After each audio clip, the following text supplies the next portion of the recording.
ನಮಸ್ಕಾರ. ಎರಡನೇ ವಿಡಿಯೋಗೆ ಸ್ವಾಗತ.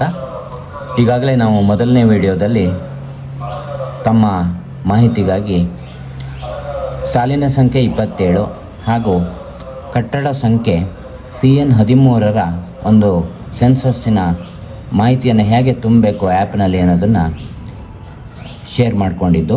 ಈಗ ನಾವು ನಿಮ್ಮ ಅನುಕೂಲಕ್ಕಾಗಿ ಇನ್ನೊಂದು ವಿಡಿಯೋವನ್ನು ಮಾಡ್ತಾಯಿದ್ದೀವಿ. ಈ ವಿಡಿಯೋದಲ್ಲಿ ಗಮನಿಸ್ಬೋದು, ಸಾಲಿನ ಸಂಖ್ಯೆ 028 ತಗೊಂಡಿದೆ. ನಾನು ಕಟ್ಟಡ ಸಂಖ್ಯೆಯನ್ನು CN14 ಅಂತ ಕೊಡ್ತೇನೆ. ಕೊಟ್ಟ ನಂತರದಲ್ಲಿ ಹೊಸದು ಅಂತ ಜನಗಣತಿ ಮನೆ ಸಂಖ್ಯೆಯನ್ನು ಕೊಡ್ತೀನಿ. ಗಮನಿಸ್ಬೋದು 0020 ಅಂತ ತಗೊಂಡಿದೆ. ಮುಂದಿನ ಗಮನಿಸಿ SE ಸ್ವಯಂ ಗಣತಿ ಆಗಿದೆಯಾ ಅಂತ ಕೇಳುತ್ತೆ. ನಾನು ಇಲ್ಲ ಅಂತ ಕೊಡ್ತೀನಿ.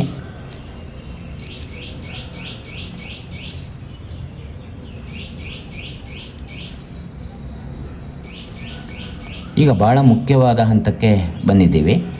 ಹಿಂದಿನ ವಿಡಿಯೋದಲ್ಲಿ ಪ್ರಶ್ನೆ ಸಂಖ್ಯೆ 7ಕ್ಕೆ ಜನಗಣತಿ ಮನೆಯ ಉದ್ದೇಶ ವಾಸಕ್ಕೆ ಮೊದಲನೇ ಕ್ರಮ ಸಂಖ್ಯೆಯನ್ನು ಕೊಟ್ಟಿದ್ದು.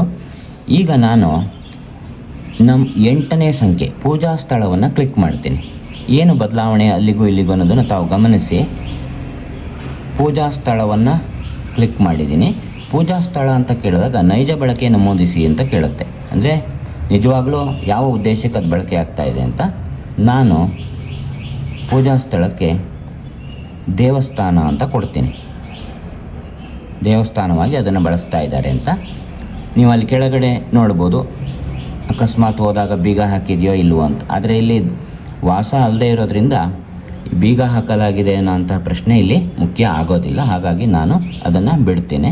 ಸಂಸ್ಥಾ ರೂಪ ಕೂಡ ಇದಕ್ಕೆ ಅನ್ವಯಿಸೋದಿಲ್ಲ. ಹಾಗಾಗಿ ಮುಂದಿನ ಅಂತ ಹಾಕ್ತೀನಿ.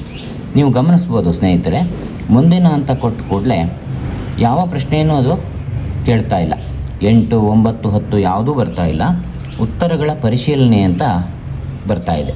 ಈ ಉತ್ತರಗಳ ಪರಿಶೀಲನೆಯಲ್ಲಿ ಗಮನಿಸಿ 8ನೇ ಪ್ರಶ್ನೆಯನ್ನು ನಾವೇನು ಕೇಳಲೇ ಇಲ್ವಲ್ಲ, ಅಂದರೆ ಇದು ವಾಸಯೋಗ್ಯ ಅಲ್ಲ, ಅಂದರೆ ಜನವಸತಿ ಇಲ್ಲ ಇಲ್ಲಿ ಅಂತ ಇರೋದರಿಂದ 8ನೇ ಪ್ರಶ್ನೆಯನ್ನು ನೋಡಿ. ಜನಗಣತಿ ಮನೆಯ ಸ್ಥಿತಿ ಲಭ್ಯವಿಲ್ಲ, ಇಂಗ್ಲೀಷ್ನಲ್ಲಿ N/A ಅಂತ ಬರುತ್ತೆ. ಹಾಗೆ ಎಲ್ಲ 34 ಪ್ರಶ್ನೆಗಳು ಕೂಡ ಲಭ್ಯವಿಲ್ಲ ಅಂತಲೇ ಬರುತ್ತೆ. ಇದಕ್ಕೆ ನೀವೇನು ಚಿಂತೆ ಮಾಡೋ ಅಗತ್ಯ ಇಲ್ಲ. ಇದು ದೇವಸ್ಥಾನ ಅಥವಾ ಬೇರೆ ಜನವಸತಿ ಅಲ್ಲದೆ ಇರೋದಾಗಿದ್ದರಿಂದ ಇದು ಸರಿಯಾಗಿದೆ ಉತ್ತರ ಇದು. ಹಾಗಾಗಿ ನಾವು ಇದನ್ನು ಖಚಿತ ಅಂತ ಕೊಡೋಣ. ಕೊಟ್ಟಾಗ ಮಾಹಿತಿಯನ್ನು ಯಶಸ್ವಿಯಾಗಿ ಸೇರಿಸಲಾಗಿದೆ. ಅಂದರೆ ಈ ಮಾಹಿತಿ ಈಗ ಆ್ಯಡ್ ಆಗಿರುತ್ತೆ, ಆದರೆ ಸಿಂಕ್ ಆಗಿರೋದಿಲ್ಲ. ಸಿಂಕ್ ಮಾಡೋದು ಭಾಳ ಸುಲಭ ಇರುತ್ತೆ. ಸಿಂಕಲ್ಲಿ ಅದು ಮೆನು ಇರುತ್ತೆ. ಮೆನುನಲ್ಲಿ ನೀವು ಸಿಂಕ್ ಕೊಟ್ಟರೆ ಅದು ಸಿಂಕ್ ಆಗಿ ಸೂಪರ್ವೈಸರ್ನ ಪೋರ್ಟಲ್ಗೆ ತಲುಪುತ್ತೆ. ಧನ್ಯವಾದಗಳು.